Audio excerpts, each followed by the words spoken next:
안녕하세요. 구독자 여러분 반갑습니다. 주식톡입니다. 두산중공업 지난주에 이어서 추가적인 상승 흐름도 기대가 되었는데 오늘은 올리고 싶은 마음이 없었다. 우리가 할 수 있는 건 적었다 라고 보시는 게 맞을 것 같습니다.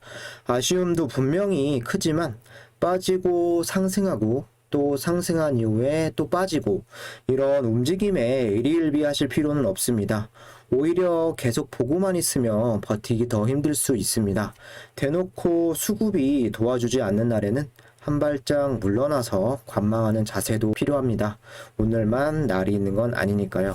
매번 말씀을 드리지만 두산중공업 저는 최소 대선까지 지켜볼 예정입니다. 여러분들도 앞으로 3분기, 4분기 실적에 따라서 주가가 어떻게 움직일지 궁금하신 분들 많으실 겁니다. 중장기 종목 선정하기 어렵다 하시는 분들은 필히 영상 끝까지 시청 부탁드리고요.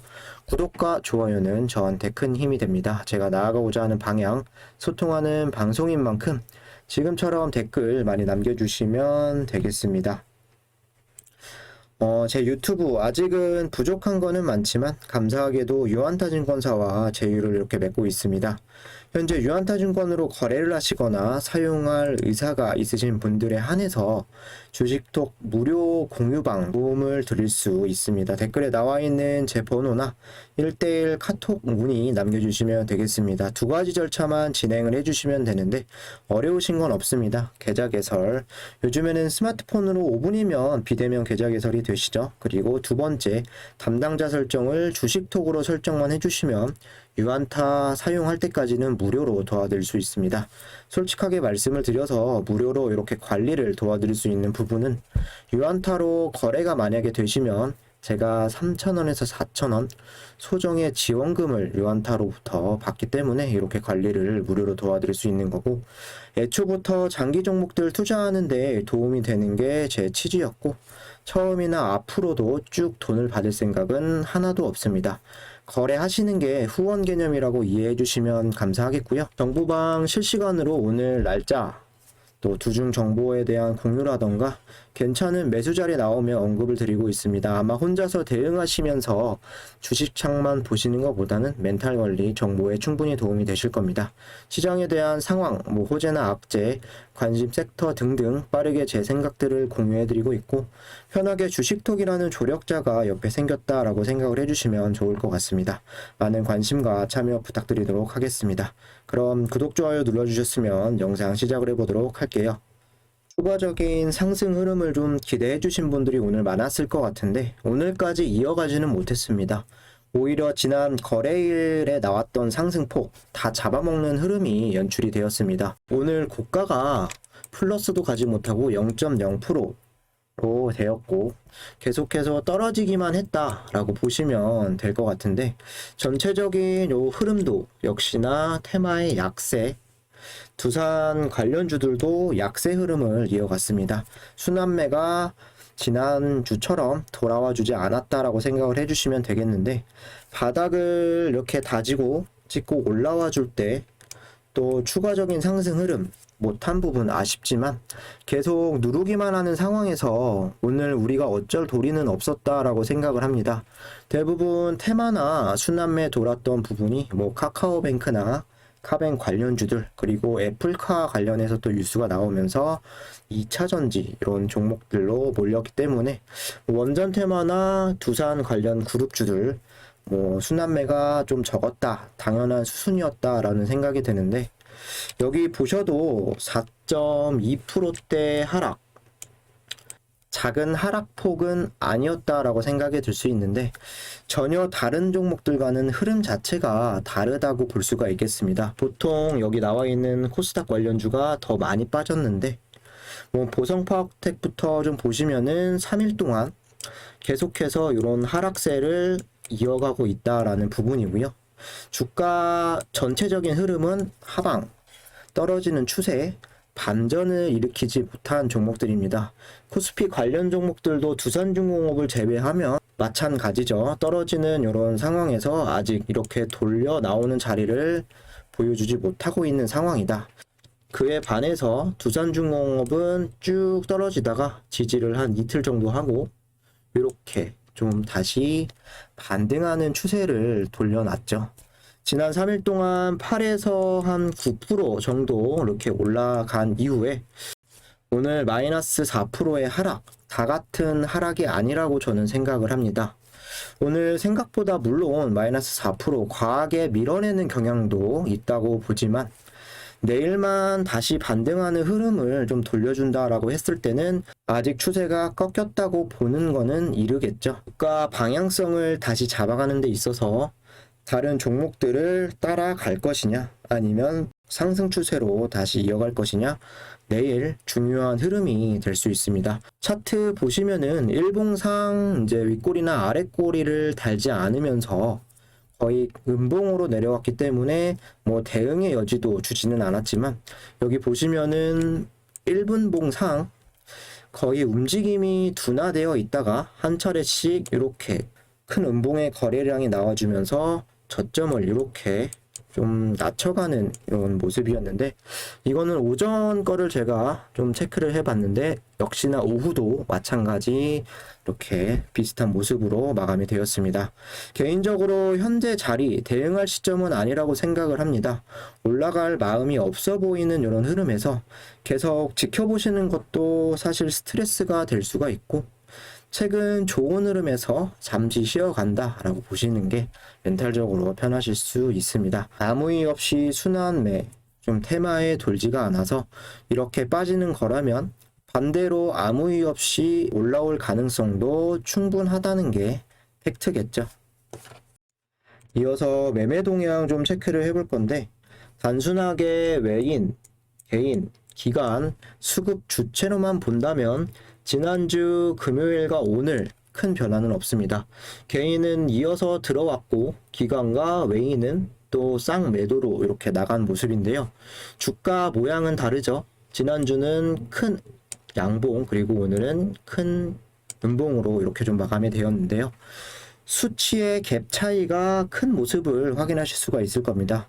외인과 기관이 10만 주가량 나간 것과는 반해서 오늘 같은 경우는 외인이 90만 주 그리고 기관이 거의 120만 주 가까이 나간 부분 상당히 큰 차이가 있습니다. 적은 수치 개인이 어느 정도 커버는 될 수 있지만 오늘은 개인이 뭐 200만 주를 들어왔건 250만 주를 들어왔건 기타 법인, 연기금이 뭐 오랜만에 이렇게 같이 힘을 도와줬다라고 해도 되돌릴 수 있는 이런 흐름은 아니었습니다. 뭐 여러 번 말씀을 드렸는데 수급 동향상 한쪽이 이렇게 크게 나가게 되면 나머지 두 주체가 방어를 해주는 부분이 상당히 중요하다라고 말씀을 드렸는데 외국인과 기관이 이렇게 좀 나갔기 때문에 개인이 많이 들어와도 전혀 방어 자체가 되지 않았습니다. 그렇기 때문에 주가 흐름에서도 이렇게 위에 꼬리를 길게 달거나 밑에 꼬리를 이렇게 길게 달지도 않았고 주구장창 좀 내리기만 했다라고 보시면 될 것 같습니다. 중요한 부분은 JP모건 뭐 장 마감할 때까지 54만 주가량 이렇게 이탈이 된 모습인데요. 프로그램 매수에서도 오늘 94만 주가량 이탈이 되었죠. 8월 4일 바닥에서 주가가 치고 올라온 날보다 오늘이 한 20만 주가량 더 나갔는데 뭐 잘 아시겠지만 JP모건 수급 상당히 중요하죠. 세계 최대 뭐 금융회사로 알려져 있고 엄청나게 큰 규모와 자금을 운영하고 있기 때문에 우리나라뿐만 아니라 전 세계 또 영향력은 어마어마한 부분인데 보통은 국내 주식에서 이제 JP모건 같은 경우는 단타 시세 차익을 노리려고 좀 들어오는 걸로 많이들 인식이 되어 있는데 꼭 그렇지만도 않습니다. 우리나라에서 JP모건을 이용해서 국내에 일정 기간 투자를 할 수도 있고 그리고 꼭 JP모건이 자기 자본을 가지고 투자를 하는 것도 아니겠죠. 이렇게 펀드들을 모아서 진행을 할 수도 있고요. 어쨌든 이 JP모건 54만 주가 쭉 나갔는데 오늘 이 주가 끝날 때까지 주구장창 나갔다. 당연히 주가를 위로 올리는 거는 힘들 수밖에 없었던 거고 우리로서는 어쩔 수가 없었다 이렇게 이해하시는 게 좋을 것 같습니다. 이런 부분들 좀 참고를 해주시면 좋을 것 같고, 최근에 나온 뉴스들 간단하게 좀 살펴볼게요. 관심 있으신 분들은 검색을 해보셔서 아시겠지만 주말 동안에 또 미국 SMR 관련 뉴스가 있었고, 두산중공업을 검색을 해보면 해상풍력에 관한 내용들이 일주일 전부터 계속 나와주고 있습니다. 여기 보시면은 미국 전력사 탄소 중립대안 SMR에 주목을 하고 유스케일 파워, 테라파워, 엑스에너지에 주목을 한다. 기후변화에 대응하고자 SMR에 주목을 하고 있다. 유스케일 파워와 테라파워, 엑스에너지 등과 미국 전력 회사들이 파트너십을 맺으며 SMR 투자가 활기를 띠고 있다. 미국 전력 회사는 유스케일 파워의 아이다호 SMR 건설 사업을 추진 중이다.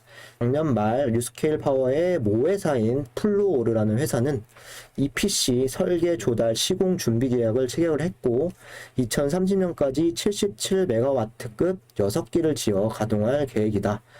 당초 60메가와트 규모 12기를 지어서 총 720메가와트 지을 예정이었지만 최근에 사업이 변경이 됐죠. 기존에 유스케일 파워와 두중이 참여하고 있던 이 아이다호 SMR 사업이 좀 축소가 되었네요. 12기에서 6기, 절반 정도가 줄어들었고 2029년까지 상업 운전에는 차질이 없을 거다라고 밝혔는데 2기에서 6기로 수정된 부분은 분명 두중에게는 좋은 일은 아니겠죠. 허나 모든 수주를 두산중공업이 맡는 것도 아니고 아직은 이 SMR, 유스케일 파워가 가장 빠르다라고는 하지만 2029년 30년이 되어야 좀 상용화가 된다라고 하는 부분인데 아직은 멀었기 때문에 이 부분에 있어서 주가에 영향을 줬다라고 보기엔 무리가 있겠지만 어쨌든 주가는 하락이 나왔죠. 분명 추가적인 두산중공업에서 투자도 이뤄졌고 2035년 SMR의 시장에 대한 규모가 390조에서 620조 이렇게 더 크게 수혜를 볼 수가 있는 부분인데 유스케일이 수주를 따면 이런 여러 관계사들이나 여러 지역에서 SMR 개발을 하게 되면 여기에 따라붙는 두산중공업 수주를 따내는 것도 마찬가지라고 봤을 때 사실 길게 봤을 때는 당연히 수혜를 충분히 받을 수 있다라는 부분은 변함은 없겠죠. 또 이어서 보시면은 부유식 해상풍력을 개발을 하겠다. 이런 부분들이 많이 나와 주었는데요. 친환경 사업 부문으로 변모하는 데 있어서 이런 소식들은 사실 좋은 소식들이 맞습니다. 두산중공업 같은 경우는 2005년부터 해상풍력을 시작을 했고 국내 해상풍력도 상위권에 있는 것으로 알려져 있죠. 국내 공급 실적을 보면 두산중공업 같은 경우는 240메가와트 그리고 8메가와트 급을 개발을 하고 있죠. 유니스 같은 경우에는 257메가와트 이런 공급 실적을 보유하고 있고 10메가와트짜리 이렇게 개발을 하고 있습니다. 해외로 눈을 돌리면 12에서 15메가와트 규모로 상용화를 좀 앞두고 있는데 국내에서는 실적이 이렇게 많이 발생할지는 모르나 앞으로 중요한 부분은 해외에서 얼마나 경쟁력을 가지고 수주를 따낼 수 있느냐 이런 부분이 관건이 되겠습니다. 아까 말씀드린 대로 해외에 비해서는 8메가와트급 아직은 경쟁력이 안 되는 수준이라고 보셔도 무방할 것 같고요. 현재 두산중공업이 이제 해상풍력으로 집중을 해야 되는 부분은 해외 사업부 그리고 8메가와트짜리 개발 국내 수주 맑은 풍력 터빈 교체 물량 정도가 다일 텐데 이런 부분과 국내 수주 두 가지 정도에 지금은 묶여 있을 수밖에 없다라고 말씀을 드릴 수가 있는데 아직은 기대감이 이제 실적으로 들어오는 이런 부분은 좀 먼 사업이다라고 말씀을 드릴 수 있겠습니다. 여기 보시면은 풍력 민자 사업 참여로 해서 공공기관 발주 위주로 사업이 반영이 되었으나 향후 지분 투자를 통한 민간 발주 사업 참여로 수주 가능성이 제고가 된다라고 나와 있는데 2025년까지 연 평균 전망 6천억에서 한 1조가 목표라고 저번에 밝히기도 했죠. 단기적으로 이슈가 이렇게 된다라고 해서 해상풍력으로 움직임이 나온다 라는 부분은 아니다라고 생각을 합니다. 이야기 드리고 싶은 내용은 이런 부분으로 아직 주가를 끌어올리기에는 역부족하다. 그렇기 때문에 장기적으로 봐야 한다라는 부분이 되겠죠. 오늘 하락폭에 있어서 이게 뭐 하락 주도한 거는 아니지만 어쨌든 올라갈 부분도 사실 적었고 또 안 좋은 이런 부분들도 자세하게 따져보면 나와 있다라고 체크를 해주시면 좋을 것 같습니다. 차트 흐름 보면서 마무리하도록 할게요. 지난주는 3.4% 거의 꽉 찬 양봉, 오늘은 4.2% 이렇게 꽉 찬 음봉으로 어느 장단에 맞춰야 하나 생각이 드실 수 있는데 어느 장단에도 안 맞추셔도 됩니다. 다시 말씀을 드리면 지금은 이 주가 대응할 시기는 아니다라는 부분이고 투자금에 여유만 있다라고 하면 떨어질 때마다 주워 담는 분들도 계실 테지만 우리의 투자금은 사실 한정되어 있기 때문에 지금 상황에서 신중하고 보수적인 대응이 맞다라고 생각을 합니다.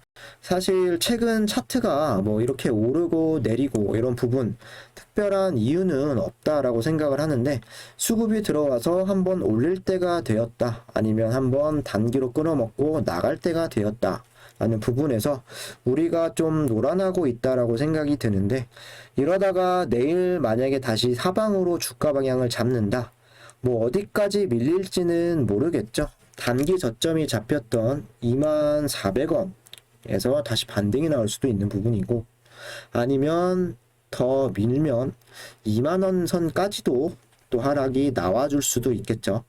뭐 오늘 다행스러운 부분은 그래도 5일선에서 크게 이탈하지 않고 아직 반등의 추세에 깨지지 않았다라고 보는 게 맞을 것 같습니다. 내일 한 번에 더 기회가 주어질 수 있고 가장 좋은 거는 내일 다시 상승하는 분위기와 흐름을 만들어가는 게 중요하겠죠. 이탈 시에는 하방으로 24,000원 그리고 2만원을 지켜주는지 훼손하지 않는 게 필요해 보이고요. 추가적인 이탈 시에는 추매 자리를 선정을 하고 보수적으로 좀 대응하시는 게 현재 자리는 맞다라고 좀 말씀을 드리고 싶습니다. 이상으로 영상 마무리하도록 하고 마치 오늘이 금요일장 같은 월요일장 수고 많으셨습니다. 구독과 좋아요 안 누르신 분들은 한 번씩 부탁드리고 주식톡 실시간 무료 정보방 참여하고 싶으신 분들은 댓글에 제 번호나 1:1 카톡으로 문의 주시면 되겠습니다. 감사합니다.